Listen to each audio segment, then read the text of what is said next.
this is probably one of the only ones that gets kind of iffy. One of the main debates that I see Christian Mm, makes in the term of morality against Muslims is mm, the morality of Aisha's age, and mhm. I apologize if my pronunciation is wrong of her name. Just it's Uh, okay. It's okay. Don't worry. what is You're being very what? respectful. We appreciate that. But for me, I don't get offended at all. So don't worry about that. Yeah. What would your response to the morality of Aisha's age be? For me, it's just a question. When someone asks me, did Prophet Muhammad get married to Aisha this specific age? I say yes. Because for me, it's a normal thing. For me, like the person who makes the claim is the person who's supposed to explain why it's immoral. So from Mhm. an Islamic paradigm, our morals are from the Quran. What happened is not against the Quran, the teaching. What happened was consensual. It was with the agreement of her father. She lived 50 years before the Prophet ﷺ. She married no one after the Prophet ﷺ. She never spoke ill of the Prophet ﷺ. She had all chances to do so if she was being abused or anything, like they try to put it, right? Point is, from our perspective as Muslims, we don't have any issues with that. So we don't feel like we need to just, for me personally, and I think Muslims should be like that. And that's what I advise Muslim brothers and sisters. We got nothing to justify anyway.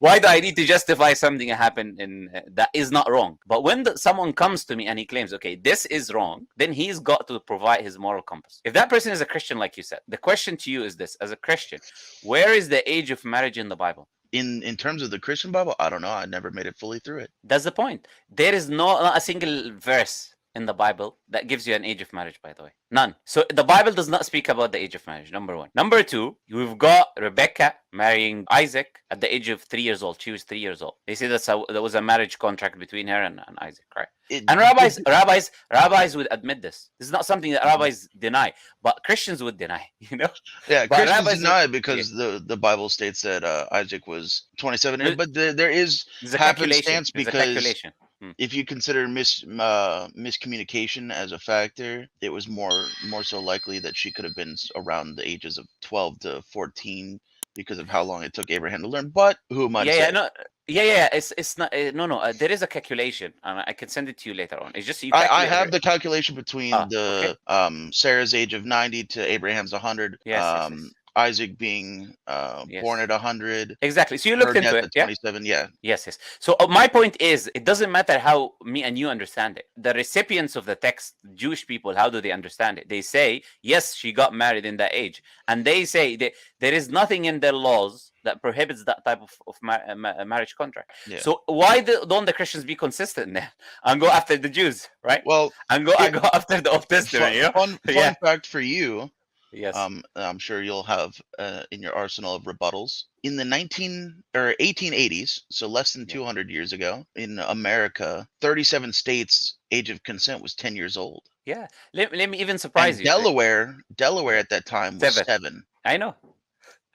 I know. Not only that, let me tell you something. In England, you talked about the US. What about England? It's the same thing in England in the 19th century or in the 18th century. If you read a book written by Sir William Blackstone, Sir William Blackstone was a jurist. If you study law in Oxford or Cambridge, he'll teach you his books. So he's So got a book. He's got a book University called of Oxford is where a lot of my research has come from. Good, good. So Um, there is a book he wrote. It's called Commentaries on the British Law or Commentaries on the English Law or something like that, right? Or the Law of England, right? In that book, if you go to page, I believe 110 specifically, he speaks about the age of marriage. You know what he says? He says a woman can be given in marriage at the age of 7 and entitled to that. He's talking about the state law. He's not talking about his yes. opinion. He's talking about the law in England at the time. This is what was being practiced in the country. So, point is this: people, this we don't apply fallacies, right? Presentism, applying the values of today, the young woman of today, their mind, their upbringing, their social life, their how long do they live, the life expectancy, and we compare it to the past and how things were operating 1,400 years ago in the deserts. That's called that's a fallacy called presentism, which is to apply the morals of today on the past. And if you look at the life expectancy in the past, well, according to Western historians, they'll tell you it's 30 to 35 years old or something at that time. If this was the life expectancy, let's say someone is 30 years old, he gets married, we ask them what age, he will say to you 18. Okay, so they get married 18. She gives birth at what, 20, let's say. And then 10 years old, the parents die. What can a society like this continue? The actuality, no, it will never continue. So we cannot apply these kind of standards of today on the past, and that's why you will never find anyone in the past ever having an issue with this, with the marriage of the Prophet.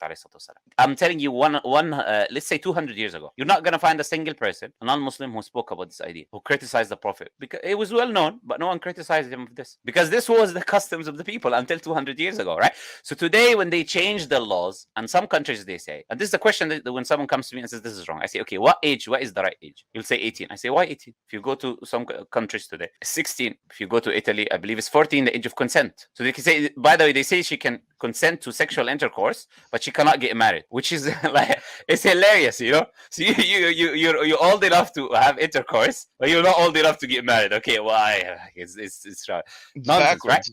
Yeah, it's complete nonsense, you know. So if you and I believe in California, there's not a single in California today. There's no age. You can get married at any age with the consent of your parents. You can look this up. Today in California, in the U.S., leave other countries. Yeah, but they would So, probably argue that human morality probably wouldn't let that happen. but human moral in the U.S. is letting it happen.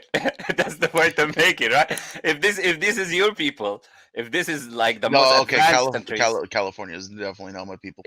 No. I mean to the people who make this argument, not you. I'm saying the people who make this argument.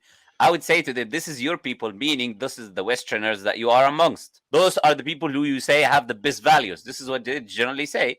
They say, look, America is advanced. We love America and this and that. Okay, so these are the morals of America. So you should have a problem with your country before you talk about anyone else. But as I said to you, the question has to start from, I don't need to justify anything. That's how I look at it. I don't need to justify anything. It's historically well known. There's no issues with that historically. Only an idiot who didn't study history would have an issue with that marriage because he doesn't know how things were in the past. He didn't study, he didn't learn, right?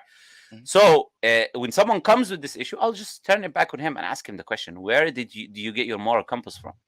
Yeah. You understand what I'm saying? If you're claiming now something that my prophet did or something that happened in Islamic history is wrong, you've got to bring me now your moral compass and your reasoning behind you stating that this is wrong. If you're a Christian and your book doesn't give an age of marriage, why are you telling me about marriage and not marriage and what age they married?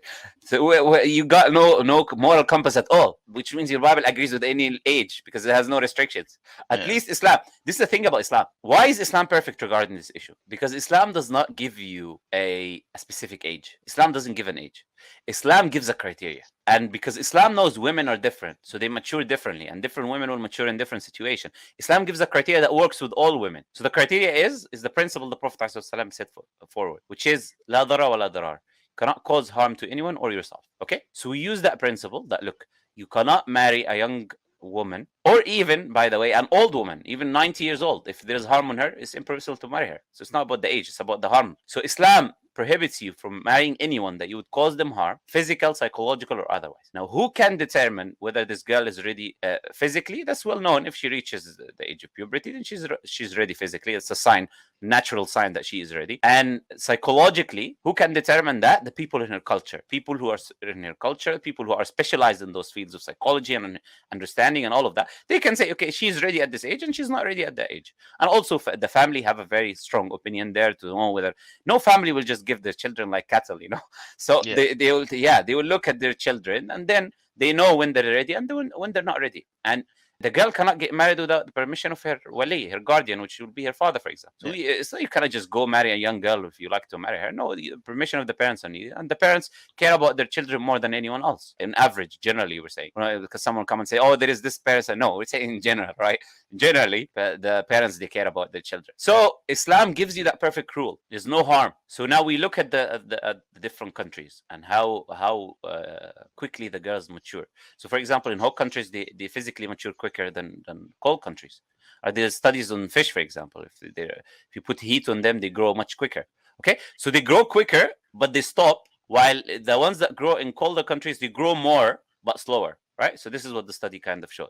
So, but they grow quicker. So they reach the age of puberty quicker, and their physical bodies grow much quicker, right? Then we go to the psychological aspect. And in the past, there was no such thing as kindergarten, elementary school, secondary school, and all of this nonsense we have today, in which always limits children with other children, so they don't get to grow. In the past, children used to communicate, deal with other people, sell and buy, and deal with adults so they become mature psychologically much easier. And they will always prepared. When you reach the age of marriage, you're a woman now. You're ready to get married. This was the concept. This was the understanding. And that's why the wife of the Prophet, ﷺ, she was betrothed before marrying him to someone else before him, Yeah. right? And one of his wives, which was Safiya bint Huyay. And Huyay ibn Akhtab, her father, was the leader of the Jewish tribe, Banu Nadir. He was a leader of one of the main Jewish tribes. And his daughter, she got married at 10. Not to the Prophet, to someone else. This was the customs, this was the culture, this was how things were happening. The woman, she reaches the age of puberty, age of maturity, there's low life expectancy. A woman gets married, she can produce children, so we can continue to live a life. And this was how societies worked until just 100 years ago, 150 years ago, which people started bringing all of these numbers and disagreeing with each other, Well, So, yeah. what I look at for morality reason wise, Mm.